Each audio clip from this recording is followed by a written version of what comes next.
নমস্কার। উত্তরবঙ্গ আহ্বান ফেসবুক পেজে আপনাদের সকলকে স্বাগত জানাই। শুভ সন্ধ্যা।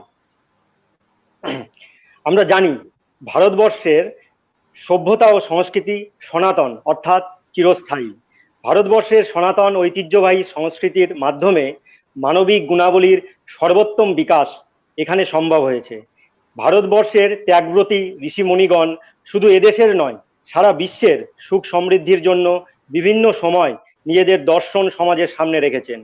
যেমন আমরা সাংখ্য দর্শন পেয়েছি কপিল মুনির থেকে, যোগ দর্শন ঋষি পতঞ্জলি, ন্যায় দর্শন ঋষি গৌতম, বৈশেষিক দর্শন ঋষি কনাদ, পূর্ব মীমাংসা ঋষি জৈমিনী এবং উত্তর মীমাংসা আমাদের দিয়েছেন ঋষি ব্যাসদেব। এই স্বরদর্শন সনাতন ভারতীয় সমাজকে প্রত্যেক ব্যক্তি প্রকৃতির সঙ্গে সামঞ্জস্য রেখে ও সমস্ত ব্রহ্মাণ্ডের শাশ্বত নিয়মের অনুকূলে ক্রমান্বয়ে ব্যক্তি, সমাজ, রাষ্ট্র ও বিশ্বের বিকাশের পথনির্দেশ দিয়েছে। প্রযুক্তি নির্ভর বিশ্বের এই সংঘর্ষময় পরিস্থিতিতে ব্যক্তি ভোগলিপ্সার বশবর্তী হয়ে সমাজ ও রাষ্ট্রের সঙ্গে সর্বাত্মক উন্নতির পথ খুঁজে পেতে দিশাহারা। তাই ভারতের স্বরদর্শনের যুগানুকূল প্রয়োগের উদ্দেশ্যে সাধারণের পক্ষে বোধগম্য দর্শন একাত্ম মানব দর্শন নিয়ে 1968 সালে উপস্থিত হয়েছিলেন পণ্ডিত দীনদয়াল উপাধ্যায়।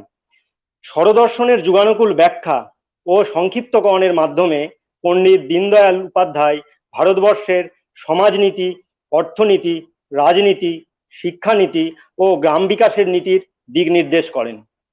আমরা জানি দীর্ঘ বৈদেশিক আক্রমণ শুধু আমাদের ভূমি দখল করেনি, শুধু আমাদের সম্পদ লুট করেনি, বিদেশি শত্রুর এই আক্রমণ ছিল সর্বাত্মক।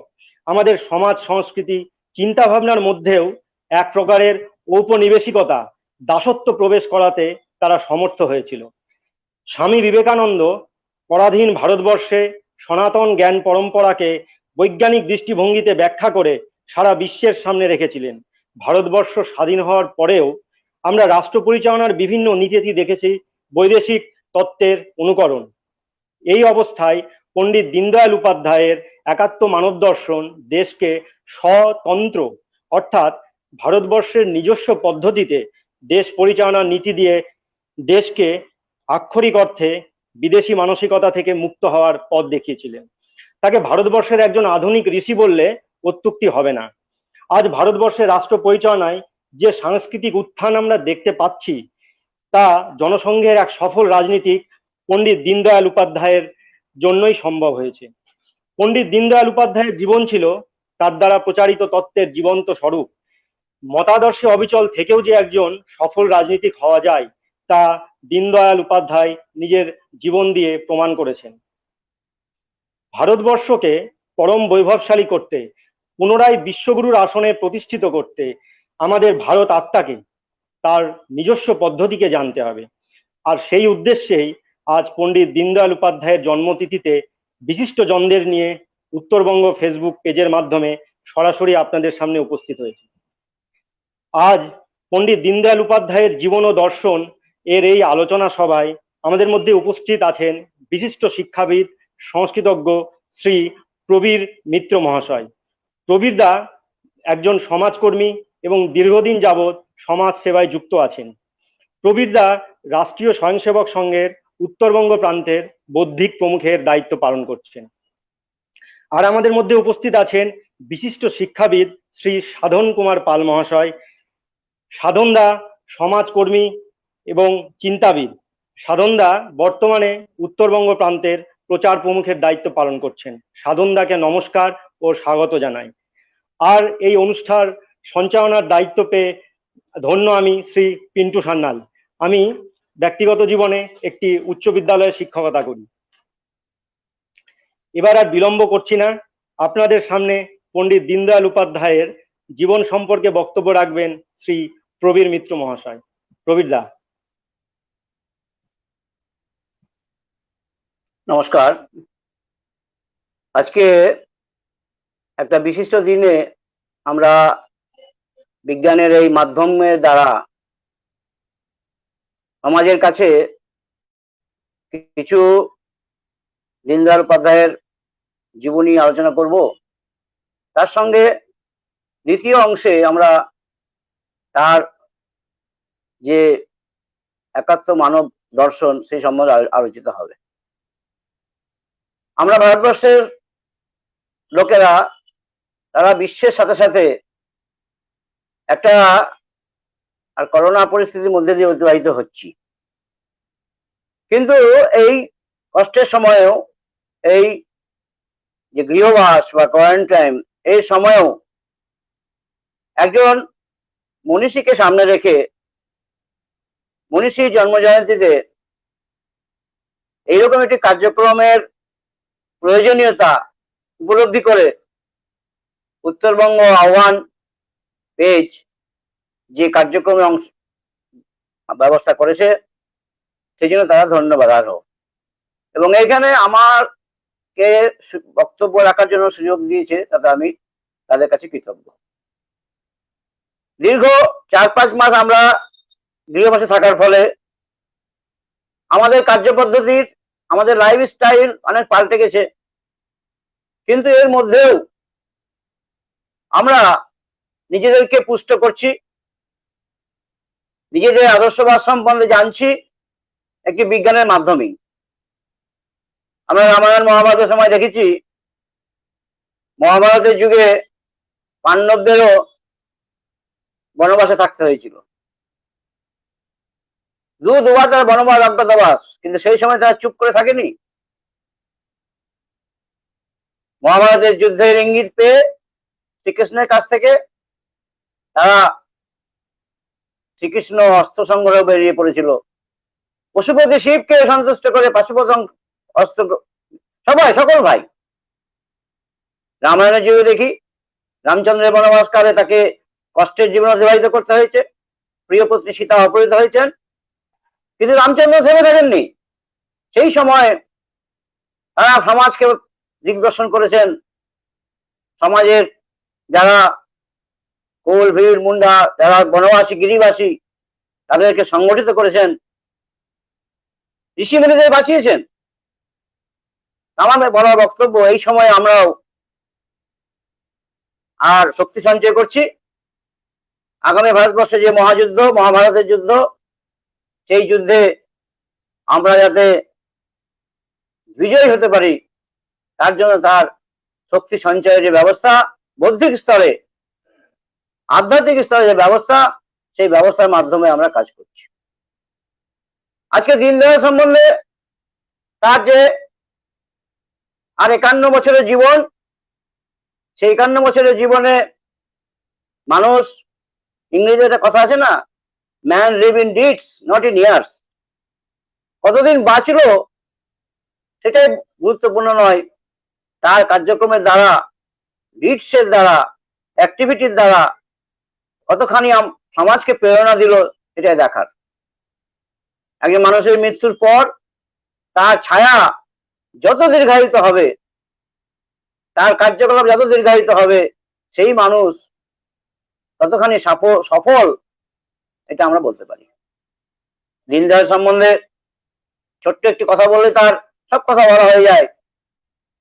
রাষ্ট্রীয় স্বয়ংসেবক সংঘের দ্বিতীয় যিনি সহসংঘ চালক ছিলেন গুরুজি, তিনি বলতেন যে মানুষের জ্ঞান বুদ্ধি এর একটা সীমা আছে, একটা নির্দিষ্ট স্থান পর্যন্ত যেতে পারে, কিন্তু মানুষের হৃদয় বিশাল করা যেতে পারে, বিশাল করা যেতে পারে যতক্ষণ মানুষ চায়। আর সেই বিশাল হৃদয়ে আমরা পরমাত্মাকেও সমাহিত করতে পারি। যদি গুরুজি বলতেন, এইরকম একজন সাধক ছিলেন দীনদয়াল উপাধ্যায়। একটা মানুষের যে গুণাবলীর মধ্যে অনেক গুণ থাকে।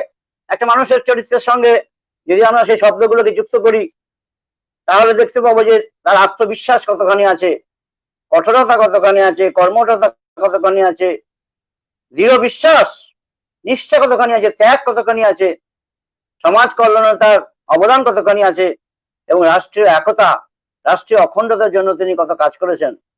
এই সমস্ত গুণাবলী যদি তার ব্যক্তির মধ্যে আমরা জুড়ে দিই, তাহলে সেই ব্যক্তির যেমন মহত্ব বাড়ে, সঙ্গে সঙ্গে সেই শব্দগুলোরও মহত্ব বাড়ে। ভারতবর্ষ একটা এমন দেশ, যে দেশকে আমরা পেয়েছি শুধু ভূখণ্ড হিসেবে নয়, দীনদয়ালজি বলতেন যে ভারতের সঙ্গে যদি মাথা ছেড়ে দিই তাহলে ভারত একটা ভূখণ্ডতে থেকে যাবে। সেই জন্য তিনি বলতেন যে তার আত্মা, ভারতবর্ষের যে আত্মা, সেই আত্মা হচ্ছে হিন্দুত্ব। তা শরীর শুধু নয়, জমিন শুধু নয়, আত্মার সঙ্গে শরীরের সম্পর্ক। মানুষের কাজে প্রেরণার জন্য যে কটি জিনিস দরকার সেটি হচ্ছে একটি পূর্ণ পরম্পরা। অর্থাৎ আমরা যে শুধু ভারতবর্ষে পেয়েছি তা নয়, এর সাথে সাথে আমরা একটা পরম্পরা পেয়েছি, ভারতবর্ষের একটা ইতিহাস। তা সেই পূর্ণ পরম্পরা, স্বাস্থ্য পরম্পরা এবং জ্ঞান পরম্পরা, এই তিন পরম্পরা আমাদেরকে প্রেরণা দেয়। তার সঙ্গে আরেকটি জিনিস যুক্ত করলে বলা যাবে যে মনীষীদের জীবন চরিত্র আলোচনা করা, সেটা একটা প্রেরণার কারণ। আজকে আমরা দীনদয়াল উপাধ্যায়কে কেউ দেখিনি, কিন্তু তার জীবনী পড়েছি বা শুনেছি, বক্তব্য শুনে আমরা যে প্রেরণা পাই। রবীন্দ্রনাথ যখন বিশ্বকবি হলেন, তিনি যখন জাপানে গেছেন, সেই সময় একটি ট্যাক্সি করে তিনি যখন নামছেন ট্যাক্সি থেকে, রবীন্দ্রনাথের যে ব্যক্তিগত সচিব তিনি সেই ড্রাইভারকে পয়সা দিতে যাচ্ছিলেন, ভাড়া দিচ্ছিলেন, কিন্তু সেই ড্রাইভার বলে না, আমি ভাড়া নেবো না। কেন ভাড়া না? তুমি কি চেনো রবীন্দ্রনাথকে? বলে না, আমি রবীন্দ্রনাথকে দেখিনি, চিনি না, আলাপ নাই, তিনি আমার প্রাণ বাঁচিয়েছেন। সেই সচিব পেয়ে জিজ্ঞাসা করলেন, তোমার প্রাণ কিভাবে বাঁচিয়েছে? আমার সংসারে খুব দারিদ্র ছিল, আমি আত্মহত্যা করতে গিয়েছিলাম, কিন্তু এমন সময় জানলা দিয়ে একটা হাওয়া, দমকা হাওয়া বয়ে যায়, আর তাতে রবীন্দ্রনাথের বই টেবিলের উপর রাখা ছিল, সেই রবীন্দ্রনাথের বই একটা পাতা উল্টে যায়, আর আমি সেই পাতায় একটি কবিতা আমার চোখে পড়ে। দুঃখের দিনে নম্র শিরে তোমারই মুখ রইব চিনে, বিশ্ব নিকল যদিও করে বঞ্চনা, তোমারই যেন না মানে ক্ষয়। এই কবিতাটা আমার জীবনকে বাঁচিয়ে দেয়। সেই জন্য দীনদয়াল উপাধ্যায়ের না দেখলেও তার বাণী, তার জীবনী, তার কার্যকলাপ, এগুলো আমাদের অনেক প্রেরণা দেবে, ভবিষ্যতে কাজ করতে আমাদের সুবিধা হবে। তার জীবন দর্শন, তার কর্তৃত্ব, তার প্রেরণা, তার সংবেদনশীলতা, সমস্ত কিছু আর পরমার্থের রাস্তা দেখিয়েছেন। দীনদয়ালের যে জীবন যদি আলোচনা করি, আমরা দেখব কষ্টময় জীবন। তিনি তার যে পিতা, তার যে মাতা, যখন দীনদয়াল উপাধ্যায়ের বয়স আর শৈশব কাটেনি, 3 বছর বয়স, তখন তিনি পিতৃহারা হয়েছিলেন। দীনদয়ালজির যে পিতামহ, তিনি জ্যোতিষী ছিলেন। সেই জ্যোতিষী তার মৃত্যুর পর তার পরিবারে একটা অদ্ভুত আর শৃঙ্খলাবদ্ধ মৃত্যু লাইন পড়ে যায়। পিতার মৃত্যুর পর তার আরেক ভাই ছিল শিবদয়াল, তার বয়স তখন মাত্র 6 মাস। 2 পুত্রকে নিয়ে মা রামপিয়ারি, বাবা ছিলেন ভগবতী প্রসাদ, মা রামপিয়ারি চলে যান বাবার বাড়ি। সেখানে দীনদয়ালজির মানুষ হয়ে থাকেন দাদুর নানা, অর্থাৎ দাদুর তত্ত্বাবধানে। দাদুর বাড়ি ছিল রাজস্থানের, সেখানেই তার জন্ম হয়, মাত্রই জন্ম হয়। রাজস্থান আজমির যে রেল সড়ক, রেলপথ, সেই রেলপথের কোন একটা গ্রামে, আর সেখানে মানুষ হয়। কিন্তু দুর্ভাগ্যের বিষয়, তার আর দাদুও মারা যায়। তো পরিবারের এরকম দুর্দশা, আর্থিক দুর্দশা, এই সমস্ত কিছুকে অতিক্রম করে তার ছোটবেলা থেকে পড়াশোনায় আগ্রহ ছিল, মেধাবী ছিলেন। সেজন্য তিনি নিজের চোখের সামনে এত মৃত্যু দর্শন করেছেন। রবীন্দ্রনাথ ঠাকুর যেমন মৃত্যু দর্শন করেছেন, মৃত্যুঞ্জয়ী কবিতা লিখেছিলেন। তো এইরকম একদিকে তার নিজের পরিবারের আত্মীয়দের গভীর চোখের সামনে মৃত্যু দেখে, তার ছোট ভাই, তার মা, তার যখন 9 বছর বয়স, তখন তার ছোট ভাই নিউমোনিয়া মারা যায়। মা এত কষ্ট করে যিনি তাদেরকে মানুষ করছিলেন, নিজে না খেয়ে, তার যক্ষাতে তিনি মৃত্যুবরণ করেন। তখন তার মামাতো ভাই, আর সেই মামাতো ভাই আগ্রায় নিয়ে চলে আসে, সেখানে তাকে মানুষ হয়ে থাকে। একটা জীবন মাত্র 19 বছর বয়সের মধ্যেই এতগুলো পরিজনদের মৃত্যু তিনি দেখেছেন, এবং তিনি আর তার মনের মধ্যে বৈরাগ্য এসছে। শুধু তাই নয়, এই সময়ের মধ্যে তাকে 11টা জায়গা, 11টা স্থান তাকে চেঞ্জ করতে হয়েছে। বিভিন্ন জায়গায় লেখাপড়ার জন্য বা পারিবারিক অবস্থানের জন্য তাকে স্থান পরিবর্তন করতে হয়েছে। কিন্তু একদিকে যেমন তার এই জীবনের প্রতি বৈরাগ্য, আরেকদিকে তিনি যখন তিনি কানপুরে পড়তে আসেন, সেই সময় বিপ্লবী, ক্রান্তিকারী এবং সাথে সাথে যারা সমাজকর্মী, বীর সাভারকার, দাদারাও পরমার্থ, ভাউরাও দেওরাস, এদের সঙ্গে তার সাক্ষাৎ হয়। অর্থাৎ তিনি তার বৈরাগ্য এবং এই যে দেশ সচেতনতা, দেশ চেতনা, এই দুটোর মাধ্যমে তিনি নিজের জীবনকে ঠিক করে নিয়েছিলেন। কোনোদিন তিনি দ্বিতীয় হননি, যে কোনো পরীক্ষায় প্রথম স্থান অধিকার করেছেন। সরকার থেকে শিকার, সেই সময় শিকারের যে রাজা ছিলেন তার কাছ থেকে, এবং সেই সময় বিড়লার কাছ থেকে তিনি মাসিক 10 টাকা করে তার পেতেন, তাতে তার পড়াশোনা চলত। কিন্তু কানপুরে বিএ পাশ করার পর তিনি এমএ তে ভর্তি হন। কিন্তু এমএ টা সম্পূর্ণ করা সম্পূর্ণ হয়নি, কারণ তার মামাতো বোন অসুস্থ ছিল, তার সেবা করার জন্যই তার জীবন অতিবাহিত করতে হয়, এবং তিনি মাঝপথে দ্বিতীয় পড়াটি করতে পারেননি। অর্থাৎ এই জীবনের যে কাটতি, জীবনের যে কাঠ, তার জীবন থেকে অনেক কিছু, শুধু তার পারিবারিক নয়, তিনি নিজেও তার জীবন থেকে অনেক কিছু কেটেছেন। যেমন বললাম, তার বোনের চিকিৎসার জন্য, আর তিনি জীবন থেকে তার ডিগ্রি কেটে গেছে। এরপরে তিনি এলাহাবাদ থেকে বিটি পাস করেন।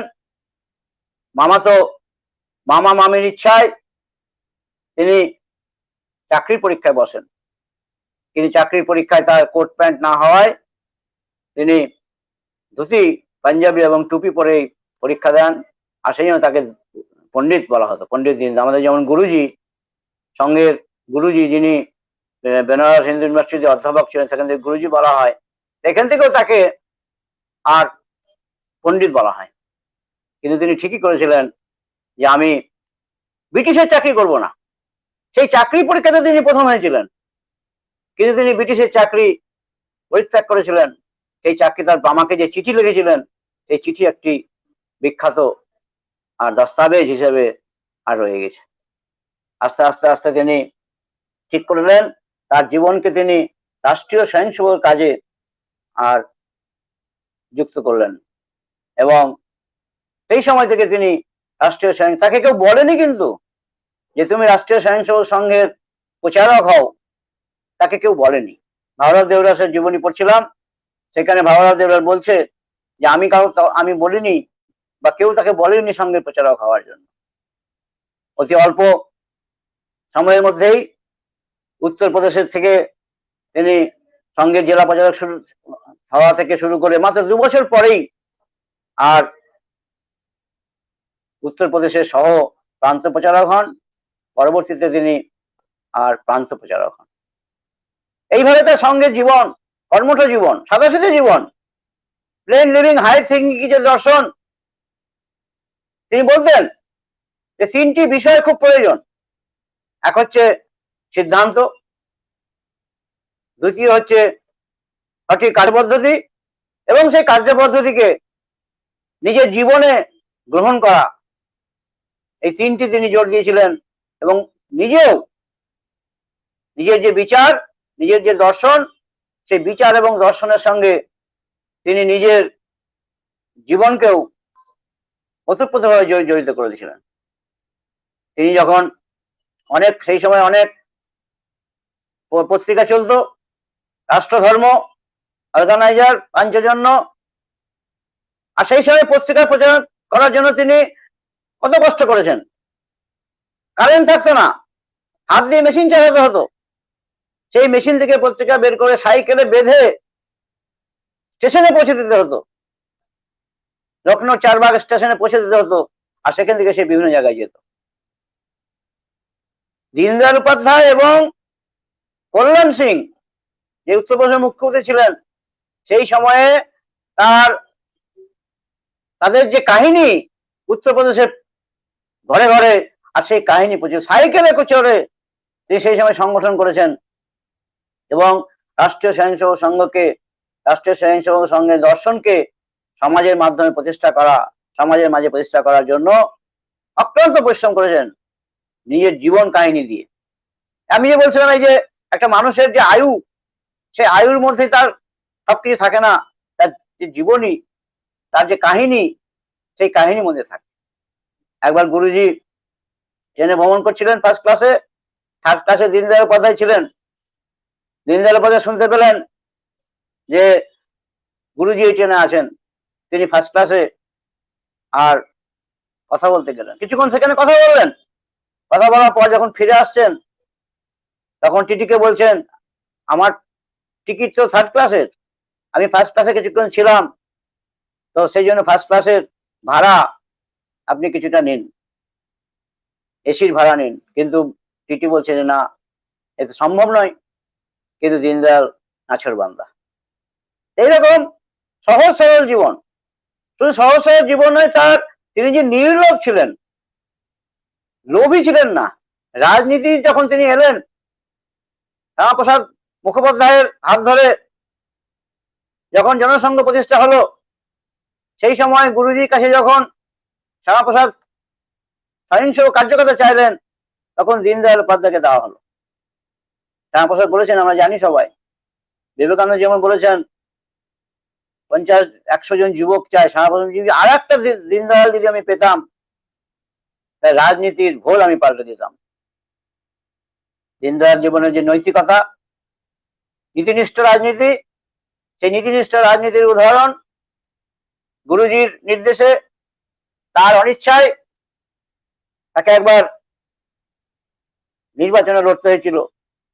কিন্তু তিনি বলেছিলেন যে আমি জাতপাতের ভিত্তিতে লড়বো না, তোমরা যদি জাতপাতের ভিত্তিতে লড়তে চাও, তাহলে আমি আজকেই দিল্লি চলে যাব। এরকম নীতিনিষ্ঠ রাজনীতি। সেই সময় জমিদারি প্রথা বিলোপ হবে, জনসংঘের মাত্র 9 জন এমএলএ, 7 জন এমএলএ জমিদারি প্রথা বিলোপের বিরোধিতা করেছেন। কিন্তু দীনদয়াল উপাধ্যায় সেই 7 জনকে বহিষ্কার করেছিলেন, বিতাড়িত করেছিলেন। মাত্র 2 জন এমএলএ ছিল, সেই 2 জন, তিনি বলেছেন সেই 2 জন এমএলএ কে নিয়েই আমি আমার কাজ করব। আমরা জানি যে ভারতবর্ষের যে 2 জন এমপি থেকে আজকে ভারতবর্ষের সরকারে যে দর্শন চালু হচ্ছে, যে দর্শন লাগু হচ্ছে, সাধারণ মানুষের অন্তর্দয় প্রকল্পের মাধ্যমে। শুধু তাই নয়, আজকে যে কৃষির কথা বলা হচ্ছে, দীনদয়াল উপাধ্যায় বলেছিলেন যে কৃষক হচ্ছে আমাদের লোকতন্ত্রের, গণতন্ত্রের আধারশিলা। সমস্ত কিছু এটা, যেমন রাষ্ট্রীয় স্বয়ংসেবক সংঘ একটি নাম, রাষ্ট্রীয় এর আধারশিলা হচ্ছে হিন্দুত্ব, স্বয়ংসেবক এর আধারশিলা হচ্ছে সমর্পণ, এবং সংগঠন এর আধারশিলা হচ্ছে অনুশাসন। তো দেশের কিষানের যদি আত্মনির্ভরতা না বাড়ে, তাহলে সেই দেশ উন্নত হতে পারে না। সেই জন্য কৃষির উন্নয়নের জন্য পুরাতন ব্যবস্থাকে পরিবর্তন করতে হবে। এর জন্য গবেষণা করতে হবে, যাতে কৃষক আত্মনির্ভর হয়। কৃষক আত্মনির্ভর হলে সমাজ আত্মনির্ভর হবে, এটা দীনদয়ালজি বলে গেছিলেন। আজকে ভারতবর্ষে যা যা হচ্ছে, দীনদয়ালজি বলেছিলেন যে প্রত্যেক দরিদ্রের জন্য গৃহ চাই, জল মার্গের কথা দীনদয়ালজি বলেছিলেন। আমরা জানি বর্তমান প্রধানমন্ত্রী জল পথের উপর গুরুত্ব দিচ্ছেন, তার চেষ্টা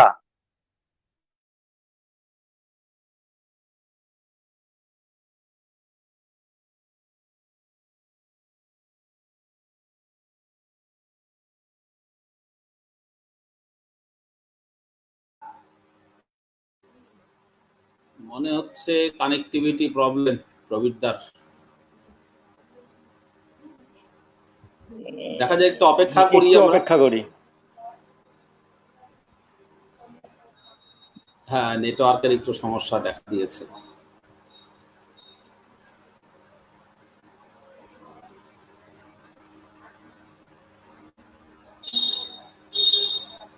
এমনি প্রবীরদা এতক্ষণ পর্যন্ত যা বললেন, দীনদয়াল উপাধ্যায়ের জীবনের সমস্ত দিকে উনি টাচ করেছেন, সমস্ত দিকে উনি টাচ করেছেন। প্রবীরদাকে অশেষ ধন্যবাদ। পণ্ডিত দীনদয়াল উপাধ্যায়ের, না প্রবীরদা বলুন, এসে গেছে, বলুন, শেষ করতে দিন। হ্যাঁ বলুন। আমি আর 2 মিনিট বলবো। চলুন প্রবীরদা, শোনা যাচ্ছে? বলুন না, আপনি বলুন। হ্যাঁ, শোনা যাচ্ছে, আপনি বলুন। বলুন। তিনি অতি সাধারণ জিনিসগুলোকে কত সহজ সরলভাবে বলতেন, যে মানুষের, এরপরে আপনারা যে 71 মানব দর্শন শুনবেন তার ভূমিকা আমি করছি। তিনি বলতেন যে মানুষের স্বাভাবিক যে হাঁচি, সেটা স্বাভাবিক, এটা প্রকৃতি, কিন্তু সেই মুখে কাপড় দিয়ে, রুমাল দিয়ে হাঁচা, এটা হচ্ছে সংস্কৃতি। এবং অন্যের গায়ে হাঁচা, ভিড়ের মধ্যে হাঁচি দেওয়া, এটা হচ্ছে বিকৃতি। তো ব্যক্তি জীবনে যেমন স্বয়ংবরতা দরকার, সেই রকম সমষ্টি জীবনেও পরস্পর নির্ভরতা, এটা খুব প্রয়োজন। তিনি বলতেন যে যে জন্মায় সে খাবে, আর যে ইনকাম করবে সে খাওয়াবে। মানুষের সংস্কৃতির মধ্যে খাওয়া, এটা প্রকৃতি, কিন্তু দিয়ে খাওয়া সংস্কৃতি, ছিনিয়ে খাওয়া বিকৃতি। এইভাবে তিনি যে দর্শন আমাদের দিয়ে গেছেন, সেই দর্শন আমরা শুনবো। এবং সব শেষে আমরা যে কষ্টকর জীবনের মধ্যে যাচ্ছি, মহাভারতের একটি গল্প বলবো। ভীষ্মের পতনের পর আর দুর্যোধন সেনাপতি নিযুক্ত করেছেন তার গুরুদেবকে। দুর্যোধন ভেবেছে যে গুরুদেব বুঝি, দ্রোণাচার্য বুঝি অর্জুনকে হত্যা করবে অনায়াসে, কিন্তু অর্জুনকে হত্যা করতে পারে না।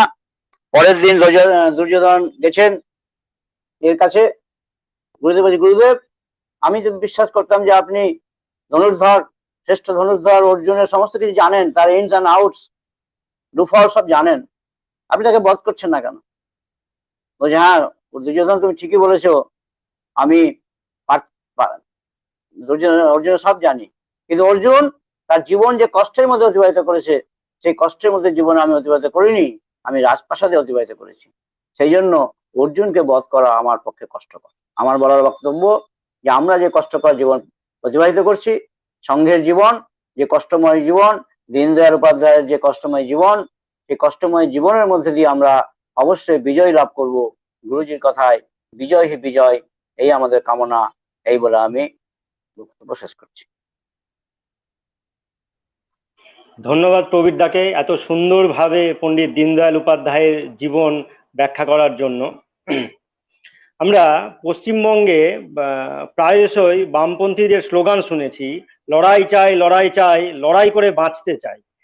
সমাজ কি এই লড়াইয়ের মানসিকতা নিয়ে দীর্ঘস্থায়ী হতে পারে? এই মতাদর্শকে আশ্রয় করে কমিউনিস্টরা তৎকালীন সোভিয়েত রাশিয়া, পূর্ব জার্মানিতে ক্ষমতাসীন হয়েছিল। আজ সোভিয়েত রাশিয়া ভেঙে টুকরো টুকরো হয়ে গিয়েছে, আর পূর্ব জার্মানি বাধ্য হয়েছে পশ্চিম জার্মানির সাথে যুক্ত হতে। বর্তমানে চীনে ব্যক্তি স্বাধীনতা বলতে কিছুই নেই।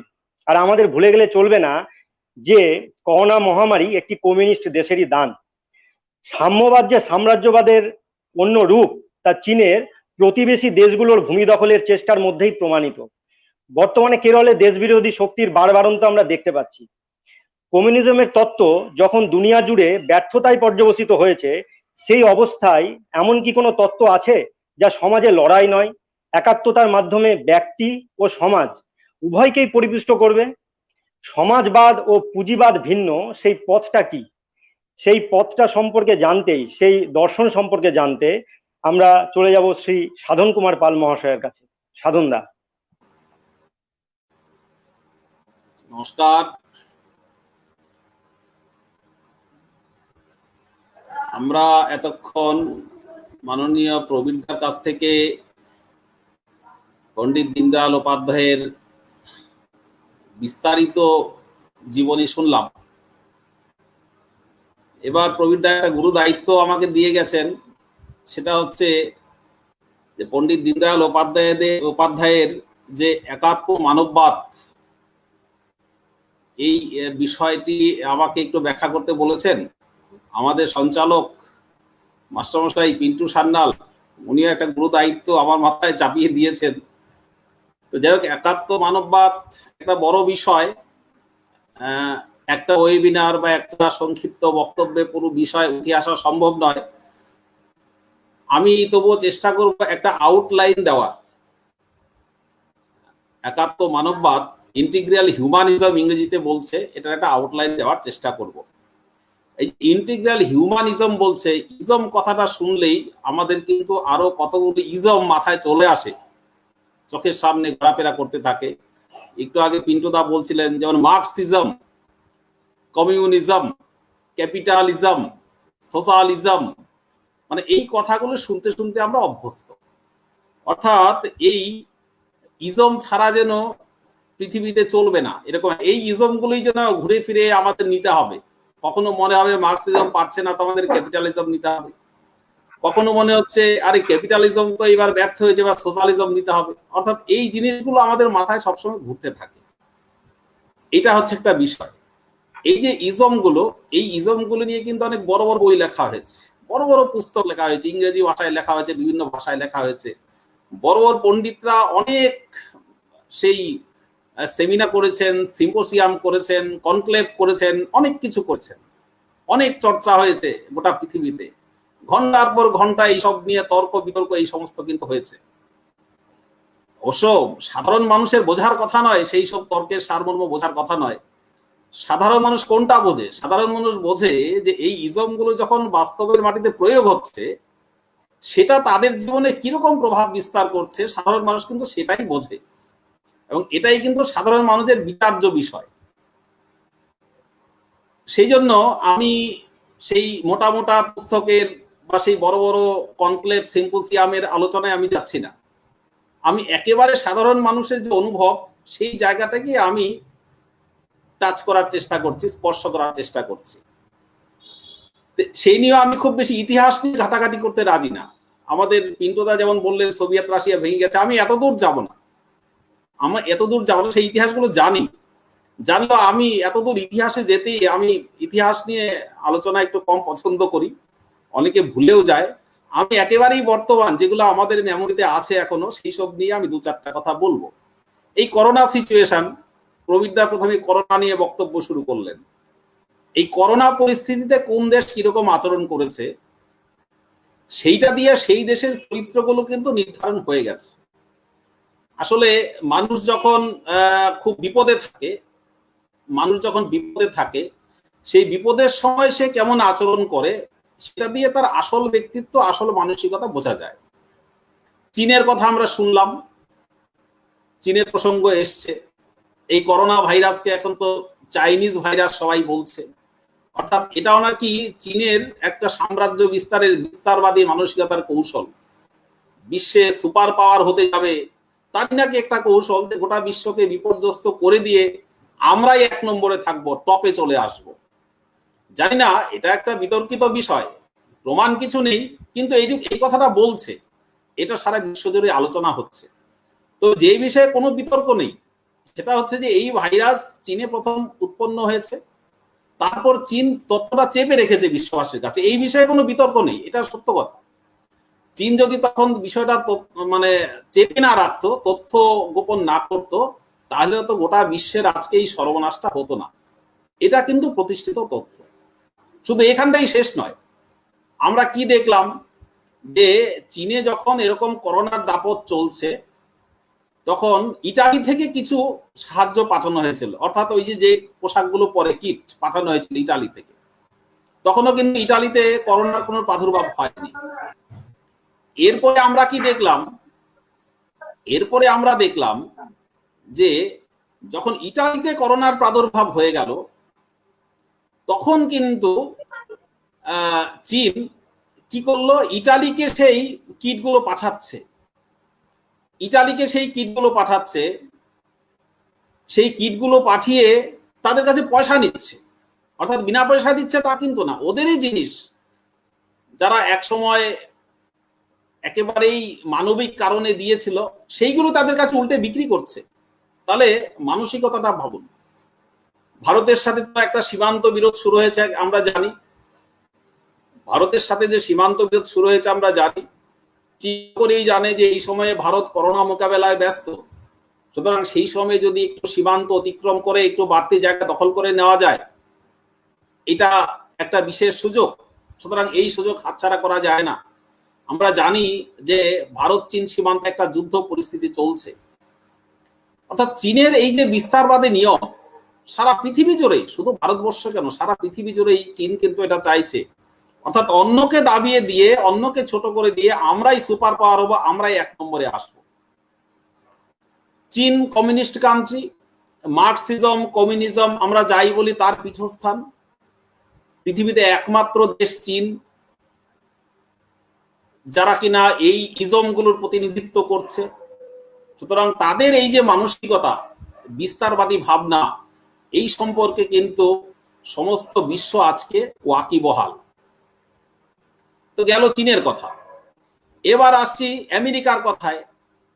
আমরা আমেরিকার বিষয়ে আমরা জানি যে করোনা আক্রান্ত হওয়ার পরে আমেরিকা নিজেই বিপর্যস্ত। আজকে সবচাইতে ধনাঢ্য দেশ হিসাবে আমরা আমেরিকাকে জানি, বিশ্বের মধ্যে সবচাইতে উন্নত দেশ। এমনি কথায় কথায় বিভিন্ন দেশের সাথে দাদাগিরি সে তো লেগেই আছে। নিজের উদ্দেশ্য সাধনের জন্য প্রয়োজন পড়লে অন্য দেশে বোমা ফেলতে ওদের খুব বেশি সময় লাগে না, ওরা দ্বিধাগ্রস্ত হয় না, এটা আমরা দেখছি। অর্থাৎ অন্যকে দাবিয়ে রেখে সুপার পাওয়ারে পরিণত হওয়া, এটাই হচ্ছে আমেরিকার নিয়ম।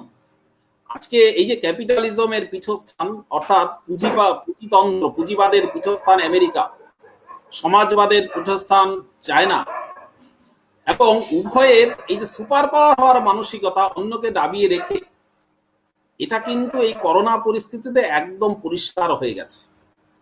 আজকে যদি ভারতবর্ষের কথা বলি, তাহলে ভারতবর্ষের ক্ষেত্রে আমরা কি দেখব? ভারতবর্ষের ক্ষেত্রে আমরা দেখতে পাচ্ছি যে ভারতও করোনা মোকাবেলায় অনেক সমস্যার সম্মুখীন হয়েছে, কিন্তু তবুও বহির্বিশ্বের দিকে কিন্তু চোখ বন্ধ করে থাকেনি। পৃথিবীর যে দেশে এই সমস্যা হয়েছে, যারাই সাহায্য প্রার্থনা করেছে, ভারত সবাইকে সাহায্য পাঠিয়েছে। সেটা কিট পাঠিয়ে হোক, সে হাইড্রোক্সি ক্লোরোকুইনের মতন ওষুধ পাঠিয়ে হোক, যেভাবেই হোক, প্রায় 50টিরও বেশি দেশকে কিন্তু ভারতবর্ষ সাহায্য করেছে। 50টিরও বেশি দেশকে ভারত সাহায্য করেছে। এবং এই করোনা পরিস্থিতিতে যখন একটা ভয়ঙ্কর পরিস্থিতি চলছে, সেই সময়ে যখন এই ভারতীয় বিমান সাহায্য নিয়ে উড়ে যাচ্ছে পাকিস্তানের মতন দেশ, এবং যারা কিনা তাদের আকাশসীমা ভারতের জন্য বন্ধ করে রেখেছিল, তারা পর্যন্ত আকাশসীমা করে দিয়েছে, বলছে না আমাদের আকাশসীমা দিয়ে যান, আপনারা যা করছেন তার কোনো বিকল্প নেই। এই যে আমি কথাগুলো বলছি, এগুলো কিন্তু আমি কোনোটাই মন গড়া কথা বলছি না, এগুলো সবই এই করোনা যখন সিচুয়েশন চলছে, ভয়ঙ্কর সিচুয়েশন চলছে, তখন কিন্তু আমরা সংবাদ মাধ্যমে এই খবরগুলো কিন্তু দেখেছি। এই যে ভারতবর্ষের মানসিকতা, আপনারা একটু বন্ধ করে রাখুন, মিউট করে রাখুন, প্রবীরদা একটু মিউট করে রাখুন, প্রবীরদা, পিন্টুদা একটু মিউট করে রাখবেন, আপনারা নয়েজ আসছে, একটু মিউট করে রাখুন, প্রবীরদা, পিন্টুদা। এই যে পরিস্থিতি আমরা দেখছি, অর্থাৎ বিপদের সময় শুধু নিজেকে নিয়ে ব্যস্ত থাকা নয়, অন্যের কথাও ভাবতে হবে। এই যে সর্বে ভবন্তু শিখিনঃ, এই ভাবনাই হচ্ছে ভারতবর্ষের অন্যের দুঃখে ঝাঁপিয়ে পড়ার পিছনে মূল দর্শন, মূল মানসিকতা, মূল ভাবনা। পিন্টুদা একটু মিউট করে রাখতে হবে, হ্যাঁ, নয়েজ আসছে। তো এটাই হচ্ছে মূল ভাবনা, মূল মানসিকতা। এই যে ভাবনা, এই ভাবনাটাই হচ্ছে যে একাত্ম মানববাদ, আমরা যেটাকে বলছি ইন্টিগ্রাল হিউম্যানিজম, ইন্টিগ্রাল হিউম্যানিজমের মূল ভিত্তি অর্থাৎ মূল চালিকা শক্তি। আজকে এই যে ভারতবর্ষের আমরা অন্যের পাশে দাঁড়ানোর এই যে দৃষ্টান্ত আমরা দেখলাম, এটা কিন্তু ভারতবর্ষের একেবারে যে নতুন তৈরি হয়েছে তা না। স্বাধীনতার পর থেকে আমরা অনেক কিছু বিস্মিত হয়েছিলাম বিদেশি শাসনের জাতাগলে পরে। তারপরেও এই দেশে এমন কিছু শাসনতন্ত্র তৈরি হয়েছিল যারা কিন্তু সেই ঘুরিয়ে ফিরিয়ে দেশটাকে হয় চীনে পরিণত করতে চেয়েছিল, না হলে পরে আমেরিকার মতন একটা দেশে পরিণত করতে চেয়েছিল, কিন্তু সেটা কিন্তু পারেনি। আজকে যেমন মুঘলরা এই দেশ শাসন করেছে, শাসন করে একসময় চেয়েছিল যে এই দেশটাকে পুরো একটা ইসলামিক কান্ট্রিতে পরিণত করবে। ইংরেজরাও যেমনি এই দেশটাকে শাসন করে একসময় ভেবেছিল যে না এই দেশটাকে পুরো ব্রিটিশ অর্থাৎ মানে কালো চামড়ার ব্রিটিশ সবাইকে পরিণত করবে। সাথে খ্রিস্টান মিশনারিদের নিয়ে এসেছিল, এসব ধর্মান্তরিত করে খ্রিস্টান মিশনারিদের পরিণত করবে, সেগুলো কিন্তু পারেনি। কোনোটাই কিন্তু এদের উদ্দেশ্যগুলো সফল হয়নি। তেমনি এই দেশকে আমাদের দেশের লোকেরাই, আমাদের দেশে কিছু মানুষ তারা হয় এই দেশকে চীন রাশিয়া বানাতে চেয়েছিল, অথবা এই দেশকে আমেরিকার মতন পুঁজিবাদী দেশ বানাতে চেয়েছিল, কিন্তু সেটা পারেনি। কেন পারেনি? তার কারণ হচ্ছে যে এই দেশের মাটির মধ্যেই রয়েছে একাত্ম মানববাদের ভাবনা, ইন্টিগ্রাল হিউম্যানিজমের ভাবনা। এই ইন্টিগ্রাল হিউম্যানিজমের ভাবনা থেকে এক সময় এই দেশের অর্থনীতি তৈরি হয়েছিল, এই দেশের শিক্ষানীতি তৈরি হয়েছিল, এই দেশের সমাজনীতি তৈরি হয়েছিল, এই দেশের অধ্যাত্মনীতি তৈরি হয়েছিল, সমস্ত কিছু তৈরি হয়েছিল। আর যখন এই ইন্টিগ্রাল হিউম্যানিজমের ভিত্তি করে এই দেশের এই নীতিগুলো প্রণয়ন হয়েছিল, তখন কিন্তু ভারতবর্ষ বিশ্বগুরুর আসনে বসেছিল। অর্থাৎ ভারতবর্ষ ছিল বিশ্বের মধ্যে শ্রেষ্ঠ দেশ হিসেবে পরিণত হয়েছিল। তারপরের ইতিহাস আমরা জানি, তারপর ধীরে ধীরে পরাধীন হয়, ধীরে ধীরে ভারতবর্ষের অবস্থা খারাপ হতে থাকে, সেগুলো আমরা জানি। আমি সেই ইতিহাসে যাচ্ছি না। এখন প্রশ্ন হলো, এই যে আমি বললাম বিশ্বগুরুর আসনে বসেছিল, তার প্রমাণ কি? অনেকেই প্রশ্ন করতে পারে যে এইসব কথা কেন বলছেন, সেই পুরনো ইতিহাস ঘেটে লাভ কি? তার কি প্রমাণ আছে? সেই ইতিহাসের শুকনো পাতায় লেখা ছাড়া? হ্যাঁ, প্রমাণ আছে। আমি শুধু ইতিহাসের শুকনো পাতার কথা বলছি না, একেবারেই প্রমাণ আছে, বাস্তবিক প্রমাণ আছে। আজকে দেখুন, এই ভারতবর্ষে একটা বড় সমস্যা হচ্ছে বেকার সমস্যা, আনএমপ্লয়েড, যেটাকে বেরোজগার আছে, বেরোজগারি, আনএমপ্লয়মেন্ট, বাংলায় বলতে বেকার। দেখুন, আজকে একটা পড়ুয়া, সে পড়াশোনা করছে, ডক্টরেট করছে, অনেক উঁচু শ্রেণী পর্যন্ত পড়ছে, পড়ার পরে সে বেকার থেকে যাচ্ছে। এটা একটা অভিশাপ মানুষের জীবনের। এই অভিশাপ আমাদের ভারতবর্ষের সংস্কৃতিতে, ভারতবর্ষের অর্থনীতিতে ছিল না। কেন ছিল না? এবার যদি বলতে হয় যে সেটা কি করে, প্রমাণ কি? হ্যাঁ, তারও প্রমাণ আছে। দেখুন, ভারতবর্ষের যতগুলো ভাষা আছে, ভারতবর্ষের কোন ভাষাতেই কিন্তু এই বেরোজগারি শব্দটা নেই, হিন্দিতে নেই। বেকার শব্দটা আমরা বাংলায় বলি বেকার বা বেগার, বেগার শব্দটা একটা উর্দু শব্দ বা ফার্সি শব্দ, আমি এই মুহূর্তে ঠিক মনে করতে পারছি না, মোট কথা একটা বিদেশি শব্দ। বেকার শব্দটা একটা বিদেশি শব্দ। অর্থাৎ ভারত যতগুলো ভাষার উদ্ভব হয়েছে, কোন ভাষাতে বেকার বা বেগার এই শব্দগুলো নেই, বেরোজগার শব্দগুলো নেই, আনএমপ্লয়মেন্ট শব্দটাই নেই। শব্দটা নেই মানে সেই কনসেপ্টটা আমাদের দেশে ছিল না। অর্থাৎ শিক্ষা লাভের পর বেকার থাকবে, আমাদের দেশের অর্থনীতি শিক্ষা এমন ভাবেই তৈরি হয়েছিল যে শিক্ষা লাভের পর কেউ বেকার থাকবে এই কনসেপ্টটাই ছিল না, এই ধারণাটাই ছিল না। ধারণাটা যেখানটায় ছিল না, সেখানটায় স্বাভাবিকভাবে ভাষার প্রয়োজন পড়েনি, সেই জন্য এই শব্দগুলো আসেনি। এই শব্দগুলো পরবর্তীকালে কিন্তু আমাদের ভারতীয় বিভিন্ন ভাষাতে জায়গা করে নিয়েছে সমাজের পরিবর্তিত পরিস্থিতি অনুসারে। এটা হচ্ছে 1 নম্বর প্রমাণ। 2 নম্বর প্রমাণ কি আছে, যে ভারতবর্ষ যে উন্নতির শীর্ষে উঠে গিয়েছিল, দেখুন এখনো কিছু কিছু আছে, যে বলে না যে প্রাচীন সৌধগুলো যখন প্রাচীন কোন একটা সভ্যতা ধ্বংস হয়ে যায় তার কিছু কিছু চিহ্ন কিন্তু ছড়িয়ে ছিটিয়ে রেখে যায় বিভিন্ন জায়গাতে। তেমনি এই যে বেকার শব্দ বা বেগার শব্দ বা বেরোজগারি এই শব্দ নতুন আমদানি হলো, এটা কিন্তু সেই ধ্বংসাবশেষের চিহ্ন। সেটা কিন্তু সেই যে ধ্বংসাবশেষ ছড়িয়ে ছিটিয়ে থাকা তারই কিন্তু একটা চিহ্ন। আরো একটা চিহ্ন আছে, সেটা হলো যে ভারতবর্ষের সমাজ হচ্ছে উৎসব মুখর সমাজ। প্রচুর উৎসব হয়, 12 মাসে 13 পার্বণ, সেটা ভারতবর্ষে লেগেই থাকে। বিশ্বের আর কোথাও কিন্তু সেটা নেই, পৃথিবীর আর কোথাও কিন্তু নেই। প্রবীরদা একটু মিউট করে রাখবেন, নয়েজ আসছে, দুজনে একটু মিউট করবেন, নয়েজ আসছে। তো ভারতবর্ষের এই যে সমাজ, এই সমাজ হচ্ছে উৎসব মুখর সমাজ।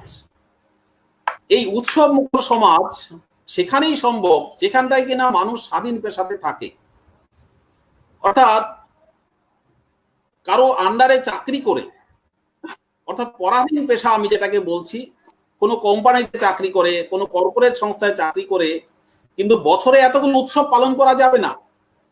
সেটা তখনই সম্ভব যখন কিনা কেউ কোনো স্বাধীন পেশায় থাকে, স্বরোজগার যোজনার মাধ্যমে সে তার জীবিকা নির্বাহ করে। ভারতবর্ষে সেটা ছিল, অর্থাৎ আমাকে জীবিকার জন্য কারো আন্ডারে থাকতে হচ্ছে না, কারো আজ্ঞাবহে থাকতে হচ্ছে না। আমার প্রয়োজন অনুসারে আমি উৎসব আয়োজন করতে পারি, উৎসবে অংশগ্রহণ করতে পারি, এটা করতে পারি। এটা ছিল বলেই ভারতবর্ষে কিন্তু এই যে আজকে উৎসব মুখর ভারতবর্ষ, 12 মাসে 13 পার্বণ, সারা বছর জুড়ে কোনো না কোনো উৎসব সেগুলো লেগেই আছে, এটা কিন্তু সম্ভব হয়েছে। আজকে আমি এরকম প্রচুর প্রমাণ পাওয়া যাবে যে এখনো ভারতবর্ষের আমাদের সংস্কৃতিতে, আমাদের ভারতবর্ষে এখনো আছে, যেটা কিনা প্রমাণ করে যে এই দেশ একসময় শিক্ষায়, দীক্ষায়, সমাজনীতিতে, সমস্ত কিছুতে বিশ্বের মধ্যে আর শ্রেষ্ঠ জায়গা ছিল, শীর্ষস্থানে ছিল। সেই প্রমাণগুলো কিন্তু এখনো ছড়িয়ে ছিটিয়ে আছে। এই যে ছিল বলছি, তখন কিন্তু যে নীতির ভিত্তিতে এই সমাজ রচনা হয়েছিল, এই নীতিগুলো রচনা হয়েছিল, সেটাই হচ্ছে একাত্ম মানববাদ। অর্থাৎ একাত্ম মানববাদ এই ভারতের মাটি থেকে উঠে আসা এই তত্ত্ব। এর জন্য এই যে প্রথমে বললাম বিভিন্ন ইজম, মার্কসিজম, ক্যাপিটালিজম, তাদের জন্য বড় বড় পুস্তক লেখা আছে, নীতি লেখা আছে, সেরকম কিছু নেই। অর্থাৎ একাত্ম মানববাদের তত্ত্ব ভারতবাসীর রক্তেই রয়েছে, ভারতবর্ষের মাটিতেই রয়েছে, এতদিন দাবিয়ে রাখা হয়েছে। এখন ধীরে ধীরে সেটা কিন্তু আবার বিস্তার লাভ করতে শুরু করেছে। তার প্রমাণ হচ্ছে আজকে আমাদের এই ওয়েবিনার। আমি আরো কিছু দৃষ্টান্ত উল্লেখ করতে চাই। আমি প্রথমে বলে রাখি যে এটা কোনো রাজনৈতিক প্ল্যাটফর্ম নয়। আমরা যা আলোচনা করব তার সামাজিক প্রভাব হিসাবেই তা আমরা আলোচনা করব। দেখুন, প্রবীর দাদার বক্তব্যে উল্লেখ করেছেন যে এই দেশের সবচেয়ে গরিব মানুষ, প্রান্তিক মানুষ, তাকে সশক্তিকরণ করা, এটাই ছিল পণ্ডিত দীনদয়াল উপাধ্যায়ের বক্তব্য। সমাজের সবচেয়ে দুর্বল মানুষটি, সবচেয়ে গরিব মানুষটি, সবচেয়ে প্রান্তিক মানুষটি, সেও সমাজের মেইন স্ট্রিমে আসুক, সশক্তিকরণের মাধ্যমে সমাজের যে মূল স্রোতে জায়গা করে নিক, এটা ছিল পণ্ডিত দীনদয়াল উপাধ্যায়ের মূল আদর্শ, মূল বক্তব্য। আজকের দিনে কিন্তু সেটা শুরু হয়েছে, সেই যাত্রাটা শুরু হয়েছে। আমরা জানি 2014 সালে প্রধানমন্ত্রী জনধন যোজনার মাধ্যমে একদিনে, অর্থাৎ যেদিন ঘোষণা হয়েছে, যোজনা চালু হয়েছে, সেই দিন 15 মিলিয়ন মানুষ ব্যাংক অ্যাকাউন্ট খুলেছে, জিরো ব্যালেন্স অ্যাকাউন্ট। যারা কোনোদিন ভাবতে পারতো না যে আমারও ব্যাংকে একটা অ্যাকাউন্ট থাকবে এবং সেই ব্যাংক অ্যাকাউন্ট অপারেট করা আমার পক্ষে সম্ভব, কোনোদিন ভাবতে পারতো না, এই কনসেপশন ছিল না তাদের মধ্যে। তারা এগিয়ে এসছে 15 মিলিয়ন। আর আজকের দিনে সেই হিসাব এক্সাক্ট না হলেও খুব কাছাকাছি 318 মিলিয়ন মানুষের এই ধরনের অ্যাকাউন্ট কিন্তু আজকে আছে, যারা সমাজের একেবারে প্রান্তিক মানুষ, দিন আনি দিন খাই, তারা কোনোদিন ভাবতো না। আর সেই সব অ্যাকাউন্টের যে ব্যালেন্স, সেটা কিন্তু সাংঘাতিক, কম বেশি 792 মিলিয়ন ভারতীয় মুদ্রায়। তো এটা একটা কম বড় কথা নয়। আজকে দেখুন আয়ুষ্মান ভারত যোজনা, আজকে সমাজের একেবারে প্রান্তিক মানুষ, সমাজের একেবারে প্রান্তিক মানুষ সেও কিন্তু আজকে আর উচ্চমানের চিকিৎসা নিতে পারে। দেশের অত্যন্ত ভালো হাসপাতালে গিয়ে সে কিন্তু বিনা পয়সা চিকিৎসা করাতে পারে। অর্থাৎ সমাজের দুর্বলতম ব্যক্তি থেকে সশক্তকরণের কাজ কিন্তু অলরেডি শুরু হয়েছে, যেটা কিনা পণ্ডিত দীনদয়াল উপাধ্যায় চেয়েছিলেন। অর্থাৎ একাত্ম মানবতাবাদের যে ভাব, সেই অনুসারে সমাজের দুর্বলতম ব্যক্তিকে সশক্তিকরণের কাজ কিন্তু আবার কিন্তু শুরু হয়েছে। এইটা কিন্তু আমাদের বুঝতে হবে। এবার এই যে ভারতবর্ষে আবার এই যে কাজ শুরু হয়েছে, এছাড়া আরো প্রচুর প্রকল্প আছে, আমি সেগুলোতে যাচ্ছি না। আজকে যে শিক্ষানীতির কথা যদি আমরা বলি, যে শিক্ষানীতির কথা বললাম, যে শিক্ষানীতি আমাদের দেশে চালু হয়েছিল, এখনো চালু আছে, সেই শিক্ষানীতিটা কিরকম? আজকে একটা কৃষকের ছেলে সে শিক্ষিত হওয়ার পর তার মনে হয় যে আমার যে পেশাটা আছে সেই পেশাটা মোটেই সম্মানজনক নয়। সম্মানজনক পেশা কোনটা? সেটা হচ্ছে যে কোনো একটা অফিসে গিয়ে চেয়ার টেবিলে বসে চাকরি করা, সেটি হচ্ছে সম্মানজনক। কিন্তু আমার পারিবারিক যে পেশা কৃষি, সেটা মোটেই সম্মানজনক বিষয় নয়। বা একটা কার্পেন্টারের ছেলে, সে কিন্তু যখনই কিছু পড়াশোনা শিখছে, সে কিন্তু তার যে পারিবারিক পেশা, যে পেশার মাধ্যমে সে বড় হয়েছে, সেটাকে ঘৃণা করতে শিখছে। অর্থাৎ সেও ভাবছে যে আমার এই পেশা ছেড়ে আমি সামান্য একটা করণিকের চাকরি যদি পাই, আমার জীবন ধন্য হয়ে যায়। এই যে দেখুন, সমাজের বিভিন্ন পেশার প্রতি অশ্রদ্ধা ভাব, একটা বিতৃষ্ণা ভাব, সেটা কিন্তু তৈরি হচ্ছে বর্তমানে শিক্ষা ব্যবস্থা থেকে। এটা কিন্তু অস্বীকার করার কোনো জায়গা নাই। আমরা যারা পড়াশোনার মধ্যে আছি বা পড়াশোনা করছি, আমরা যারা শিক্ষকতা করছি বা আমরা যারা পড়ুয়া আছি, খুব ব্যতিক্রম বাদে আমাদের সবারই কিন্তু একই বক্তব্য। আমাদের টার্গেট একটা, কোনো রকম একটা চাকরি পেলে আমি পড়তে যাই। কিন্তু এই শিক্ষা ব্যবস্থার মধ্যে এমন কিছু নেই যার মাধ্যমে মানুষের মনে স্বাভিমান উৎপন্ন হতে পারে যেন সমাজের প্রত্যেকটা পেশাই সম্মানজনক, প্রত্যেকটা পেশার মধ্যে প্রতিষ্ঠা আসতে পারে। সেই সাহস, সেই আত্মবিশ্বাস কিন্তু জাগানোর মতন ব্যবস্থা বর্তমান শিক্ষা ব্যবস্থাতে নেই। সেই জন্য বর্তমানে যে শিক্ষা ব্যবস্থা একটা প্রস্তাবিত হয়েছে, জাতীয় শিক্ষা ব্যবস্থা 2020, তার মধ্যে এমন কিছু বিষয় আছে যে সমাজের প্রত্যেকটা পেশা, প্রত্যেকটা বৃত্তির প্রতি, পারিবারিক পেশার প্রতি সেই পড়ুয়ার যাতে শ্রদ্ধা নির্মাণ হয়, স্বাভিমান নির্মাণ হয়, তার ব্যবস্থা কিন্তু তৈরি করা হয়েছে। অর্থাৎ আমরা এ থেকে বলতে পারি যে একাত্ম মানববাদের যে ভিত্তি, একাত্ম মানববাদের যে চিন্তা, সেই চিন্তা অনুসারে কিন্তু আরেকবার ভারতবর্ষের জয়যাত্রা শুরু হয়েছে।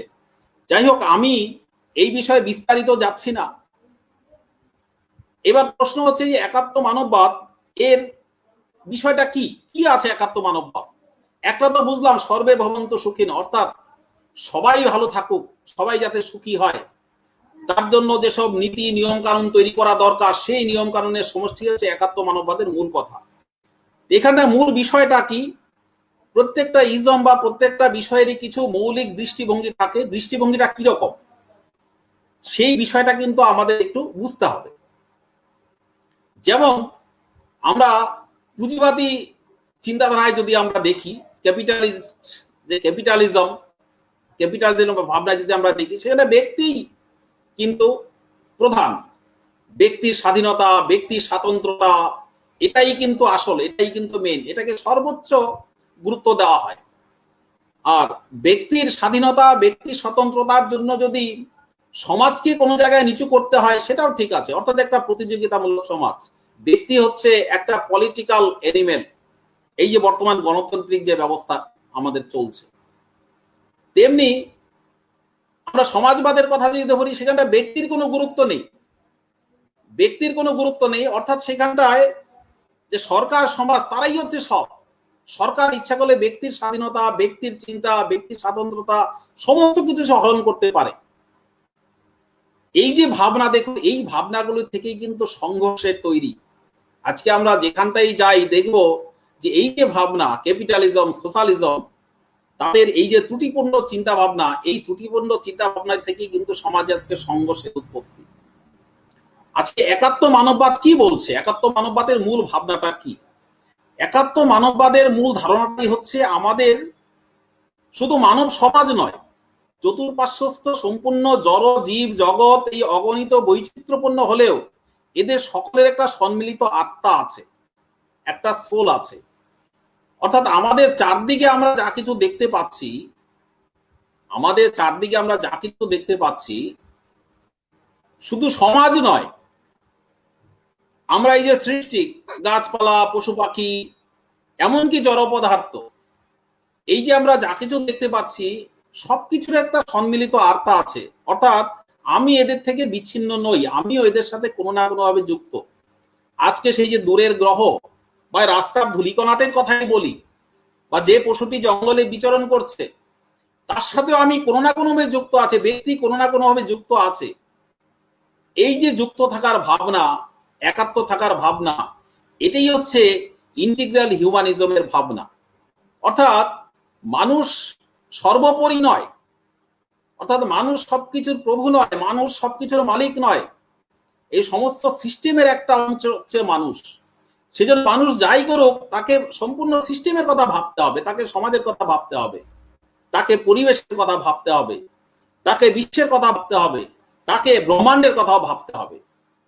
অর্থাৎ একটা ব্যক্তি মানুষ আর এরকম সে বড় হতে হতে, তার ভাবনা বড় হতে হতে সে আর নর থেকে নারায়ণ হয়ে উঠতে পারে।